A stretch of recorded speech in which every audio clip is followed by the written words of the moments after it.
Boa noite. Como vocês estão? Espero que bem, né? Que bom ter vocês aqui nesse domingo, início de semana, para começar já, né, com o pé direito, né, como dizem por aí. E hoje nós vamos assim falar um pouco sobre um tema que tem se tornado assim bem popular no nosso meio, bem popular mesmo. Especialmente na pandemia, eu acho que as pessoas passaram muito tempo sozinhas e elas precisaram praticar isso meio que na marra. E é o autoconhecimento, né? Muitas pessoas nunca tinham tido a oportunidade de ter um tempo para parar e olhar para dentro de si, para parar e se conhecer melhor. E tem certas vezes que isso é até cômodo, sabia? Assim, é bom não precisar fazer isso, porque nem sempre a gente gosta daquilo que a gente conhece, né? Daquilo que a gente encontra dentro da gente. Às vezes tem que elaborar algumas questões que a gente não está muito afim. Mas a pandemia fez isso com a gente, né? Ela botou a gente dentro de casa, botou a gente no isolamento e a gente teve que parar e se confrontar com quem nós somos, com as nossas limitações, desafios, problemas, com os nossos defeitos. Mas também foi a oportunidade da gente revelar algumas habilidades novas, conhecer e definir quais eram, de fato, os nossos papéis, as nossas funções nesse mundo. Foi um momento de muita ressignificação. Eu, particularmente, acho que, quando a gente conhece a si mesmo, a vida fica mais leve. Eu mesma fui uma das pessoas, sabe, que, apesar de trabalhar promovendo o autoconhecimento para outras pessoas, na pandemia tive que me conhecer melhor e, olha, eu fiquei surpresa com tanto de coisa que eu ainda não sabia sobre mim. Mas, apesar do choque, apesar do susto inicial, a minha vida ficou bem mais leve. Posso afirmar isso para vocês.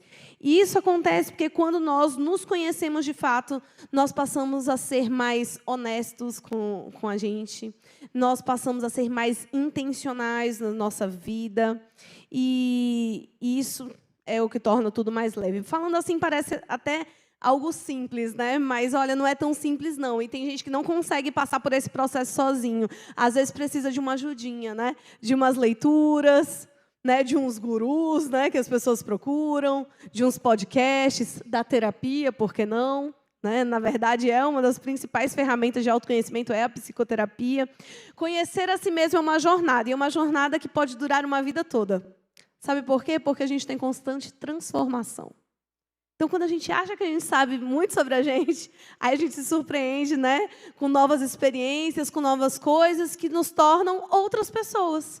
E a gente tem que parar e se revisitar de novo, naquele momento de transformação. Mas eu, particularmente, gosto de 3 coisas que o autoconhecimento nos concede. A primeira delas é a honestidade. Quando eu paro para me conhecer melhor, quando eu olho para dentro de mim, vejo o que faz sentido para mim, o que é bom, o que é ruim e tudo mais, eu tendo a ser mais honesta comigo mesma.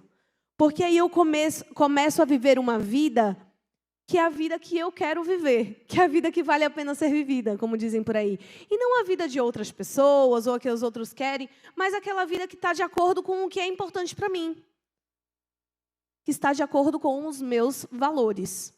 Então, a honestidade é o primeiro ganho que o autoconhecimento traz. Nós acabamos sendo mais honestos ali com as nossas limitações também, né? A gente sabe até onde a gente pode ir, onde que tem que desacelerar. Sabe também o que precisamos explorar, o que podemos explorar. E a gente também passa a ser mais honesto com as pessoas com quem nós nos relacionamos. Não só no que diz respeito ali ao que nós fazemos para uma relação dar certo, mas também para entender o outro, né?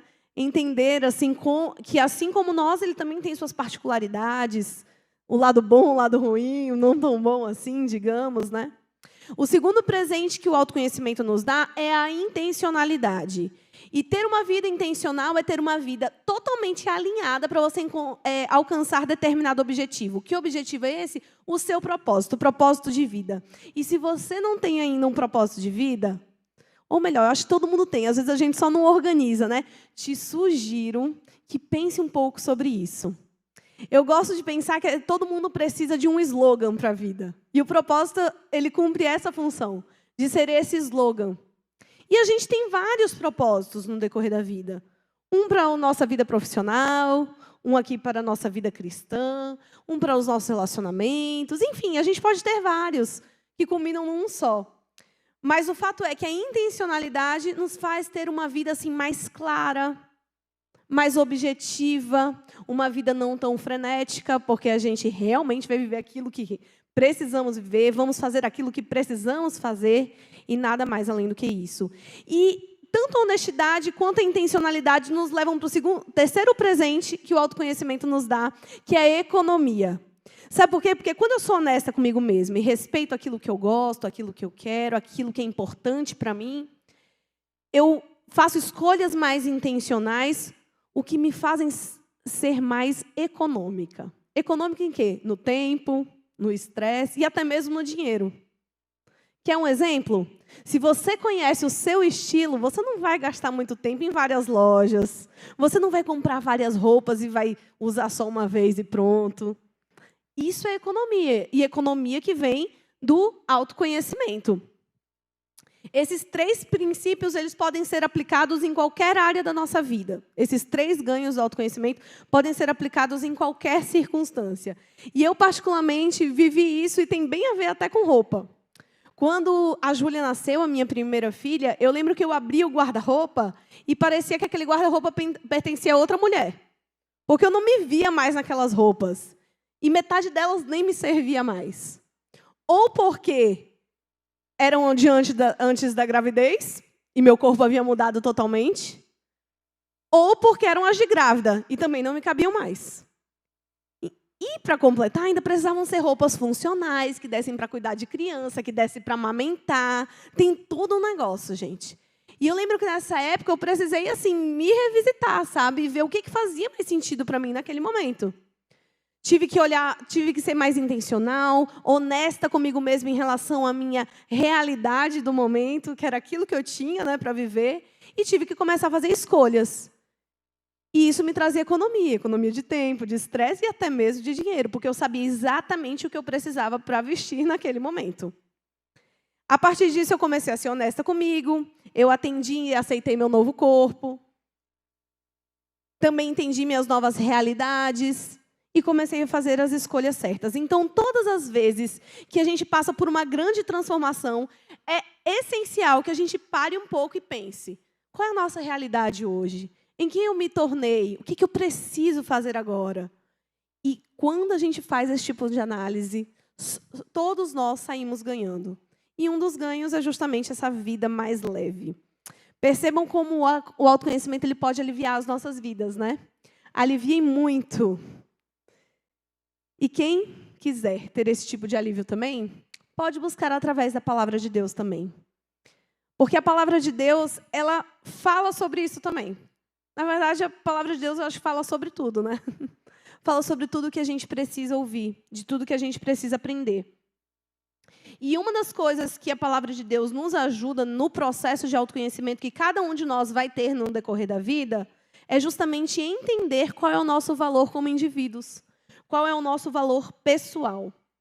Quando nós nos deparamos com a história de alguns personagens bíblicos e até mesmo com a história de Jesus, é comum que a gente, às vezes, olhe assim, pelo menos acontece comigo, não sei se com você também, olha assim e pense assim, nossa, eu sou uma droga, gente. Eu não sou ninguém, eu não consigo fazer o que esse cara fazia. Nossa, que poder, né? Nossa, que vida. Parece que quando a gente olha assim para Jesus, especialmente, aí a gente tem certeza, né? Que a gente, nossa, eu não sou nada. Eu sou um lixo. A tendência, nossa natureza tem essa tendência assim, a se menosprezar. Mas esse mesmo lugar que revela as nossas limitações, as nossas fraquezas, os nossos defeitos, também revela o nosso valor. Aquele valor que não está atrelado ao que você faz ou deixa de fazer, aquilo que você tem, aquilo que os outros pensam, não. Aquele valor que você tem simplesmente por ser quem você é. Deus ele faz questão de lembrar isso para a gente também em vários textos bíblicos. Mas, apesar de ter vários textos bíblicos que valorizem quem nós somos, que valorizem o nosso potencial, que valorizem o nosso valor, o diabo ele ainda quer nos menosprezar o tempo todo. Na verdade, essa é uma das principais missões dele. é diminuir, é destruir a criação de Deus. E tudo que Deus faz é assombrosamente maravilhoso, né? E Ele quer que a gente duvide disso. Ele quer que a gente duvide que nós, como criaturas dele, nós, assim, que sejamos tão valorosos assim. E por isso, e para isso, ele segue um padrão de desvalorização pessoal.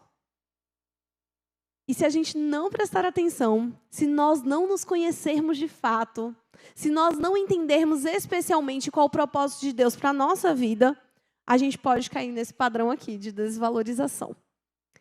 Esse padrão é o mesmo que ele utilizou lá com Jesus durante a tentação lá no deserto. E ele está ali em Lucas. E eu vou pedir que vocês abram agora as suas Bíblias, ou no smartphone, enfim, ou na Bíblia, mas não deixem de acompanhar o texto bíblico que está lá em Lucas. Evangelho de Lucas, capítulo 4. No versículo 1 ao 13, nós encontramos todo esse relato, onde ele tenta Jesus, né? Tenta o nosso Senhor. E ele utiliza esse mesmo padrão para nos fazer tentar diminuir o nosso valor. Tentarmos duvidar de quem nós somos, do nosso valor como filhos do Rei do Universo.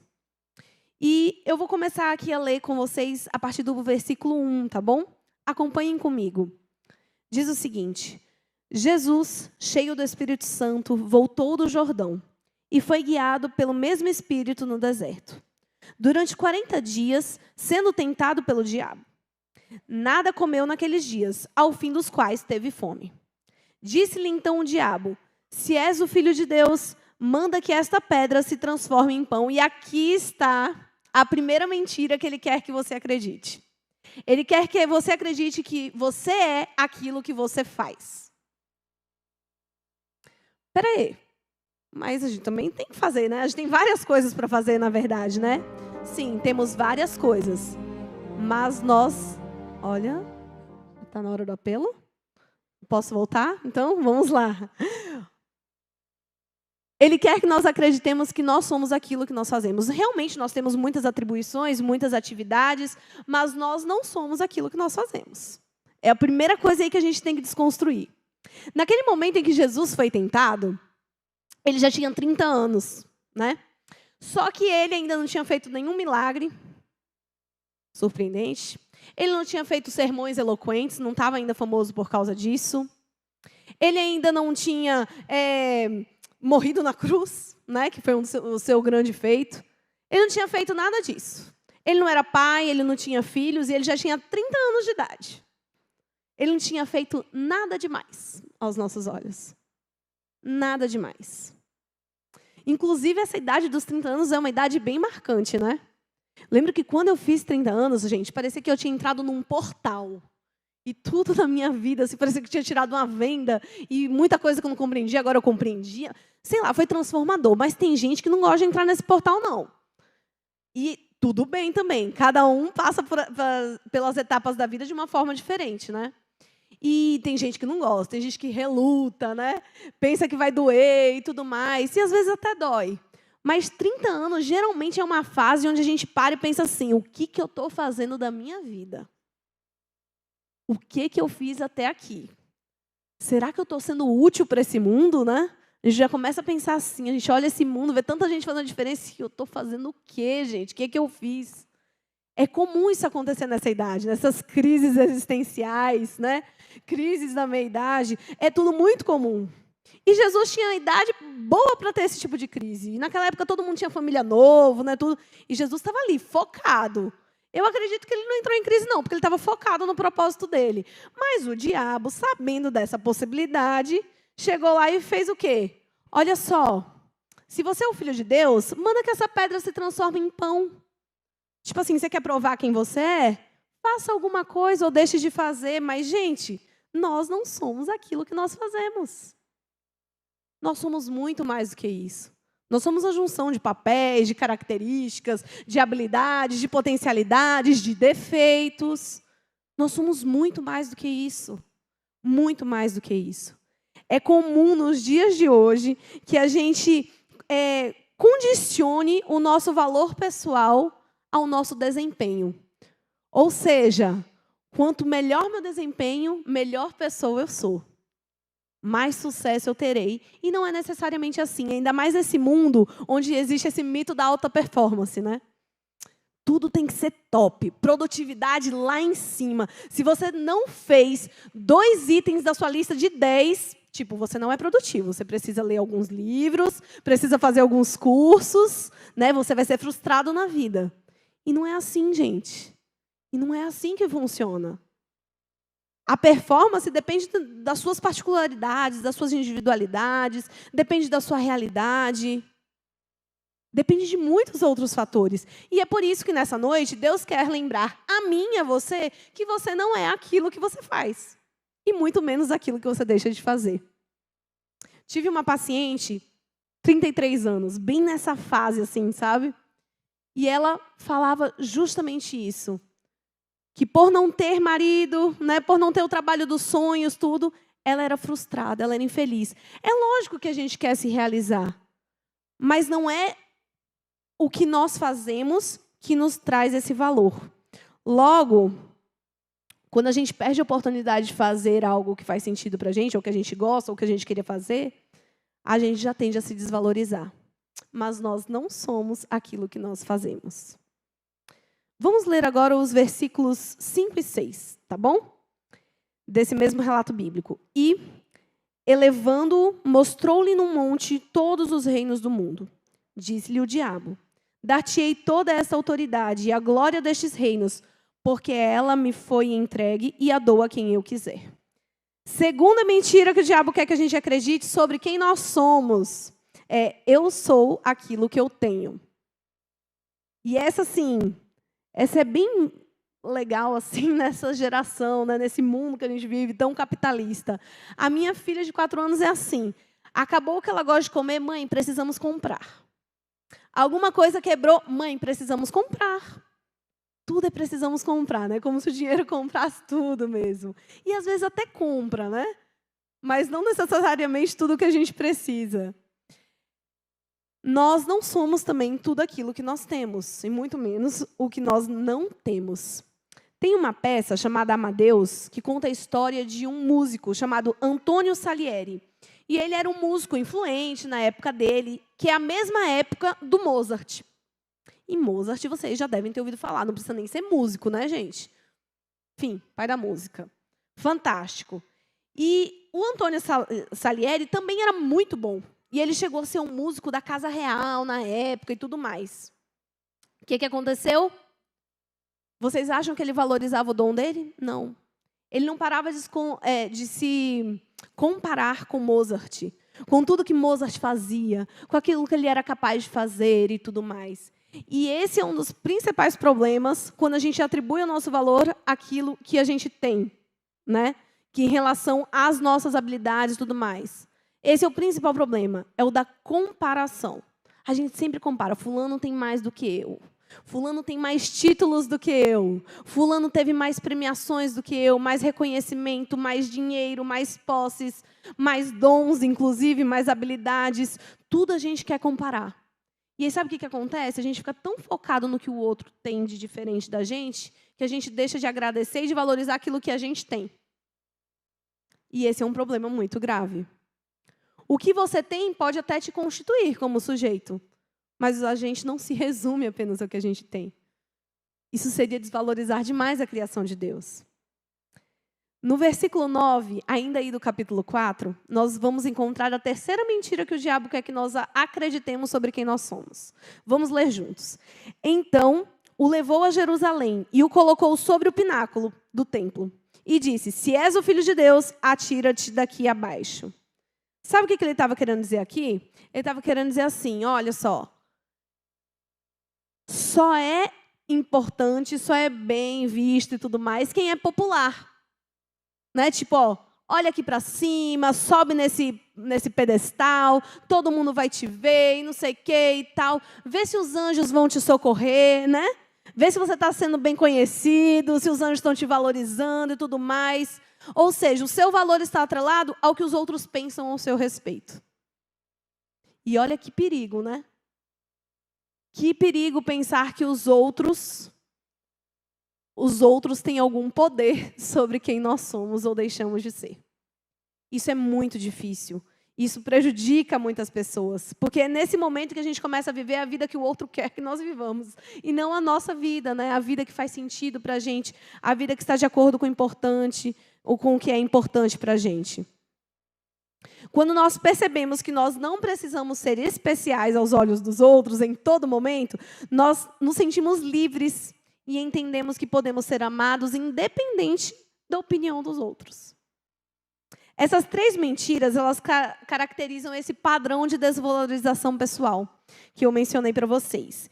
E ele mina a nossa autoestima, mina os nossos relacionamentos e, consequentemente, o nosso bem-estar.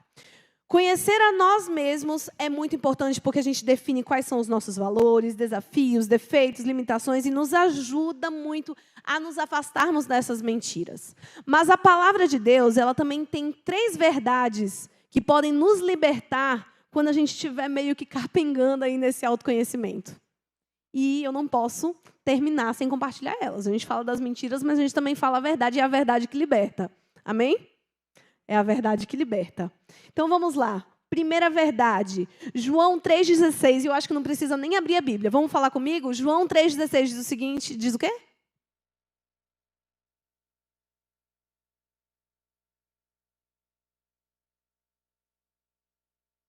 Todo mundo sabe de cor. Mas a gente pouco reflete, né, nisso. Porque Deus amou o mundo de tal maneira que deu seu Filho unigênito para morrer por mim e por você. Nós somos alvo do amor de Deus. Essa é a primeira verdade. A primeira verdade que nos liberta de qualquer mentira dita pelo diabo. Nós somos alvo do amor de Deus. Eu sou alvo do amor de Deus. Você, mesmo sendo falho, pecador, mesmo tendo limitações, é alvo do amor de Deus também. Isso liberta qualquer pessoa. Então, assim, independente de quem você seja, quando você olha para dentro de você, independente da pessoa que você encontra aí dentro, você é alvo do amor de Deus. Eu acho que mais claro do que isso é impossível, né? Quantos são pais aqui? Ótimo. Sou mãe também. E eu vou falar uma coisa aqui para vocês. Eu jamais daria a Júlia ou a Celina para morrerem no lugar de um de vocês. Tem muita gente querida aqui. Muitos amigos especiais aqui, mas eu jamais faria isso. Não faria. E eu tenho certeza que vocês também não fariam isso por mim. Não dá, não rola. Agora perceba que Jesus, que Deus, melhor dizendo, amou tanto você que Ele fez isso. Ele deu o Filho dele para morrer na cruz por você, para te salvar. Então, apesar de tudo que a gente pode encontrar dentro da gente quando a gente se analisa, nós continuamos sendo alvos do amor de Deus. Segunda verdade que liberta, essa está lá em Romanos 8, versículos 38 e 39. Vou abrir aqui rapidinho para nós lermos. Romanos 8, 38, 39, quem quiser pode acompanhar também. Diz o seguinte: porque eu estou bem certo de que nem a morte, nem a vida, nem os anjos, nem os principados, nem as coisas do presente, nem as do porvir, nem os poderes, nem a altura, nem a profundidade, nem qualquer outra criatura poderá separar-nos do quê? Do amor de Deus, que está em Cristo Jesus, o nosso Senhor. A primeira verdade é o quê? Nós somos alvo do quê? Do amor de Deus. A segunda é: nada mudará o amor de Deus por nós. Não importa o que você faça, não importa o que você tem, nem o que os outros acham a seu respeito. Nada vai mudar o amor que Deus tem por você. E nada vai te afastar desse amor. Não tem como. Vamos fazer um exercício aqui rápido. Ó. Tenta pensar aí numa pessoa que você acha que é super infiel a Deus. Tenta pensar aí numa pessoa que você acha que dá desgosto o tempo todo para a família. Enfim, naquela pessoa difícil, sabe? Vai doer, mas eu preciso falar uma coisa para você. Deus ama essa pessoa tanto quanto ama você. Na verdade, não tem muita diferença, porque não importa o que essa pessoa faça, Deus vai continuar amando ela. Não importa o que você faça, Deus vai continuar te amando. Nada te afastará do amor de Deus, nada nos afastará do amor de Deus. E essa é uma verdade que liberta. Eu não sei você, mas me dá um alívio danado ficar falando essas coisas, sabe? Ficar relatando essas coisas, ouvindo essas coisas. Fica assim, nossa, ufa, né? Não importa o que eu faça, não importa o que eu tenho, não importa nada. Nada me afastará do amor de Deus. Terceira e última verdade, tá bom? Essa está lá em Salmos.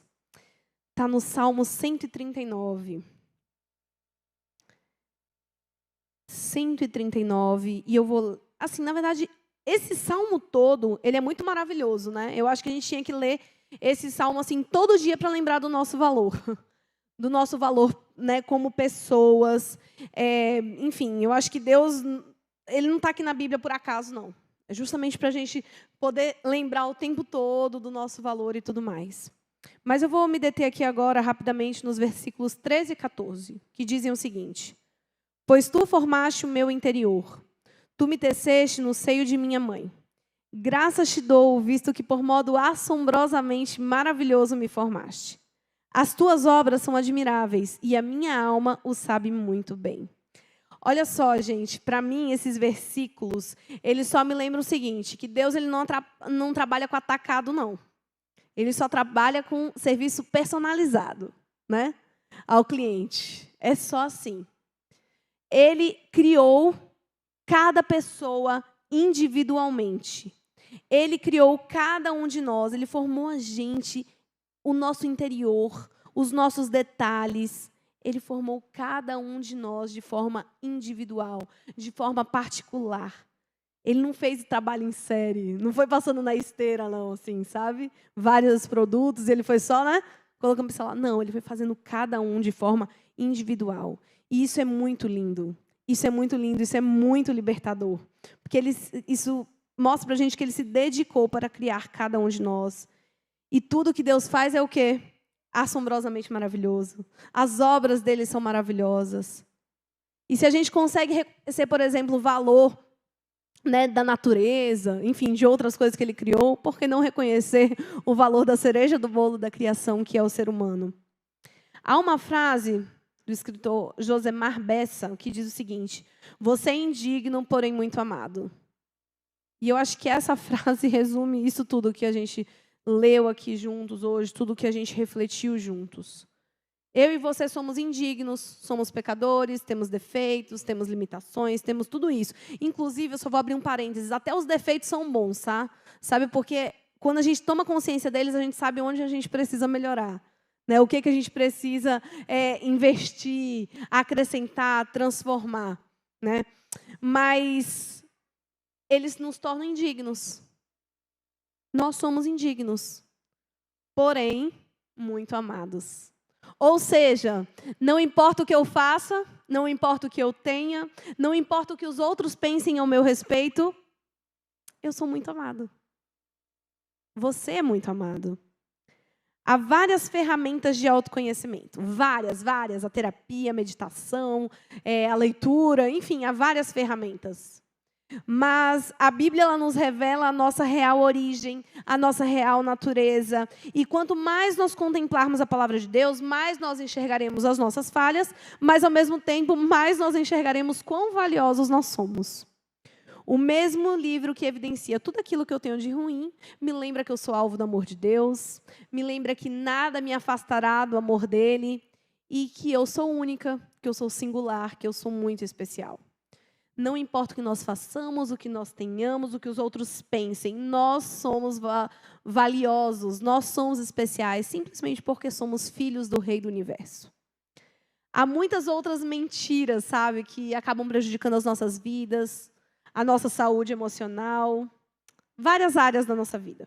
Mas hoje nós focamos em 3 que afetam diretamente na forma como nós nos vemos, que afetam diretamente em quem nós somos. Ou seja, da nossa essência. Né? São mentiras que querem justamente deturpar a nossa essência. Mas eu preciso finalizar fazendo uma pergunta clássica. Né? Em qual dessas mentiras você tem acreditado? Em qual dessas mentiras você tem gastado tempo? Porque esse tipo de coisa que desvaloriza a gente é assim, né? A gente gasta tempo remoendo isso, né? Quando é para pensar numa coisa boa sobre a gente pensa rapidinho, às vezes acha até que foi sorte, foi destino, que foi o acaso. Mas quando é para pensar em coisa ruim, quando é para se menosprezar, se desvalorizar, a gente gasta tempo. A gente fica, sabe, mastigando aquilo, fica remoendo aquilo. E quanto mais a gente faz isso, pior nós nos sentimos. Em qual dessas mentiras você tem acreditado hoje? Qual dessas mentiras você tem alimentado hoje? Você tem achado que quanto mais você fizer, mais especial você será? Que o importante é ter um alto desempenho, uma alta performance o tempo todo? Que não dá para falhar? Ou você tem acreditado que o importante é ter? Ter sucesso, ter habilidades, ter dinheiro, ter posses, ter premiações, ter reconhecimento. O ter aqui não é só um objeto, não, que a gente precisa ter. Né? Às vezes a gente quer sempre mais, quer ter mais, quer ter mais. Você tem acreditado nisso? E tem se envolvido numa corrida desenfreada para ter sempre mais? Ao invés de valorizar, de agradecer pelo que você já tem? De usar também, né? Quantas coisas a gente tem de bom e às vezes a gente nem usa. Simplesmente porque está gastando tempo correndo atrás. Não me esqueço de uma pessoa muito querida para mim, que infelizmente faleceu por problemas emocionais. E ela passou a vida dela juntando bens. Ela queria ter mais, ter sempre mais, ter sempre mais, ter sempre mais. De repente, ela não aguentou o pique. E aquilo acarretou numa série de doenças e logo depois ela morreu. Foi triste, foi doloroso. E a gente via aquele tanto de casa. Aquela cama nova que ela nem chegou a usar, porque chegou ela já estava hospitalizada. Para quê, né? Para quê? Essa pessoa provavelmente atribuía o valor dela àquilo que ela tinha. E acabou não conseguindo, inclusive, valorizar aquilo que ela já tinha. Agora, talvez eu esteja falando para você que se sente preso aí à opinião alheia. Talvez eu esteja falando para você que necessita de uma aprovação, que busca por aprovação o tempo todo do outro. Que parece que só está fazendo certo se o outro reconhece, se o outro elogia. Que quando o outro fala qualquer coisa, aquilo já te desanima, você já se menospreza, você já se diminui, deixa de fazer algo. Independente da mentira que você tenha alimentado na sua vida, eu preciso te falar uma coisa. Você não é nenhuma dessas coisas. Você é muito mais do que isso. Você é um ser complexo. Você não é só a sua imagem refletida no espelho. Você é um organismo complexo que tem um funcionamento extraordinário. Você não é as suas posses, você não é o tanto de desempenho que você tem tido, e muito menos o que os outros pensam ao seu respeito. Sabe quem você é? Você é filho do Rei do Universo. Você é obra-prima de Deus, a cereja da criação. E isso por si só já mostra que valor eu e você temos. Quão valiosos nós somos. Você é você. Eu sou eu e Deus nos ama desse jeitinho. Deus nos ama desse jeitinho. Que o Senhor nos abençoe nessa caminhada aí de autoconhecimento. E que ao invés de remorso, de culpa, de dor, a gente sinta felicidade, sinta alegria, sinta gratidão a Deus por ter nos criado, por ter nos sustentado. Que Deus nos abençoe.